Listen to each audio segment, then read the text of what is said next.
বন্ধুরা, আজ আমি চলে এসেছি অন্নপ্রাশনের অনুষ্ঠানে এক ভোজ বাড়িতে। চলুন দেখে নিন আমি কি কি খেলাম।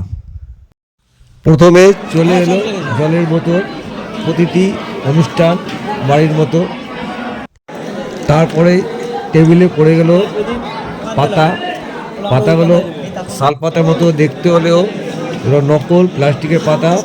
তারপর আমাদের পাতে পড়লো স্যালাড, স্যালাডের সাথে সস। তারপর চলে এলো পনির স্টিক। পনির স্টিকটা খেতে দারুণ লাগছিল। পনির স্টিকটা খাওয়া শেষ হতে না হতে পাতে পড়ে গেল ফ্রাইড রাইস। ফ্রাইড রাইসের সঙ্গে পড়লো চিলি চিকেন। চিলি চিকেনটাও খেতে দারুণ হয়েছিল। আমার পাশের টেবিলে নিমন্ত্রিত যারা বসেছিল দেখলাম তারা বেশ আনন্দ সহকারে স্বাদ নিতে নিতে আস্তে আস্তে করে খাচ্ছে। এরপরে চলে এলো সাদা ভাত। আমি একটু বেশি ফ্রাইড রাইস খেয়ে নিয়েছিলাম, সেজন্য সামান্য সাদা ভাতটা চেয়ে নিলাম। সাদা ভাতের সঙ্গে দিয়ে গেল মুগের ডাল। মুগের ডালটা খেতেও ভাতের সঙ্গে দারুণ লাগছিল। তারপরে চলে এলো পনির, মটর পনির। মটর পনিরটাও বেশ ভালো লাগছিল খেতে।